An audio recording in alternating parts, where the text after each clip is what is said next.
एक घना जंगल था, उस जंगल में एक चिड़िया और एक सियार भी रहते थे। दोनों में बहुत मित्रता थी। एक दिन दोनों को जंगल में कुछ भी खाने को नहीं मिला। भोजन की तलाश में वे दोनों सुबह सुबह एक गांव की ओर गए। उस गांव में उन्होंने बहुत सी स्त्रियों को सज धज कर किसी पूजा के लिए जाते हुए देखा। यह देखकर चिड़िया ने एक स्त्री से पूछा, ओ बहन, आप सब स्त्रियां किस देव अथवा देवी के पूजन के लिए जा रही हो तथा इस पूजा से क्या फल प्राप्त होते हैं?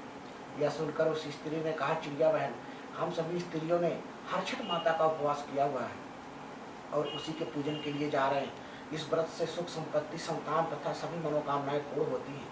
यह सुनकर चिड़िया ने सियार से कहा, सियार बहन, हम दोनों भी हरछठ का व्रत करते हैं। इसके बाद चिड़िया और सियार ने हरछठ का व्रत किया, लेकिन सियार को भूख बर्दाश्त नहीं हुई और उसने किसी जानवर को मार कर खा लिया। इधर चिड़िया बिना जल के अपना उपवास पूरा किया।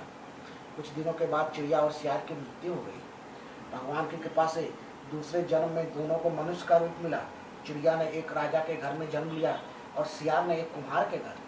राजा ने अपनी पुत्री का नाम इरावती रखा, इधर कुम्हार ने अपनी पुत्री का नाम शीलावती रखा। इस जन्म में भी दोनों सहेलियां बन गई। चिड़िया को भगवान की कृपा से अपने पूर्व जन्म की बातें याद रही, लेकिन सियार को कुछ भी याद नहीं रहा। इस जन्म में भी चिड़िया धर्म कर्म में लगी रही। संयोग बस दोनों का विवाह एक ही नगर में हुआ।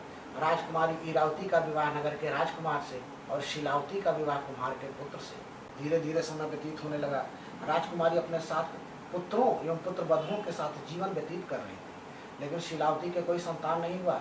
वह राजकुमारी से ईर्ष्या करने लगी और अवसर की ताक में थी। राजकुमारी इरावती ने अपने पुत्र बधुओं के साथ हरछठ का व्रत किया हुआ था और उसके सातों पुत्र जंगल की ओर किसी कार्य से गए हुए थे। जब यह सूचना शीलावती को लगी तो उसने अपने आदमियों को भेजकर इरावती के सभी पुत्रों को मरवा दिया। उन सातों पुत्रों की लाश को अलग अलग मिट्टी के बर्तन में भरकर सौगात की तरह सजाकर राजमहल भेज दिया। इधर भगवान की कृपा से जिस स्थान पर सातों पुत्रों की हत्या हुई थी, वहीं पर गिरे हुए रक्त से वे सातों पुनर्जीवित हो गए और अपने राजमहल लौट आए। शीलावती के सेवक ने सभी मिट्टी के बर्तन राजमहल में पहुंचा दिए। जब पुत्र बधुओं ने उन बर्तनों को खोला तो देखा कि सभी में हीरे जवाहरात भरे पड़े हैं। सभी बहुओं ने सोचा कि माता जी की सहेली ने उनके लिए भेजा है, तब उन सब गहनों को आपस में बांट लिया। शाम होने पर शीलावती ने सोचा कि चलो अब राजमहल जाकर देखती हूँ कि कैसे इरावती रोती है। जब वह महल पहुंची तो उसने इरावती को अपने बेटे और बहुओं के साथ हरछठ का व्रत करते देखा। उसे देखकर इरावती ने कहा, बहन, तुमने इतने सारे गहने जवाहरात पुत्र बधुओं के दिए, इसके लिए धन्यवाद। यह सुनकर इरावती के चरणों में पकड़कर पश्चाताप के आंसू बहाने लगी और बोली, हे बहन, मैंने ईर्ष्यावश तुम्हारे सभी पुत्रों को मारकर मिट्टी के बर्तन में भरकर सौगात की तरह तुम्हें भेजा था, लेकिन यहाँ तो सभी जीवित हैं और बर्तन में रखी हुई लाश गहने जवाहरात बन गए। किस पुण्य के प्रभाव से तुम्हारे सभी पुत्र जीवित हैं, कृपा करके मुझे बताओ। तब इरावती ने शीलावती को पूर्व जन्म की बात बताई और कहा, यह सब 3 छठी व्रत के पुण्य का फल है।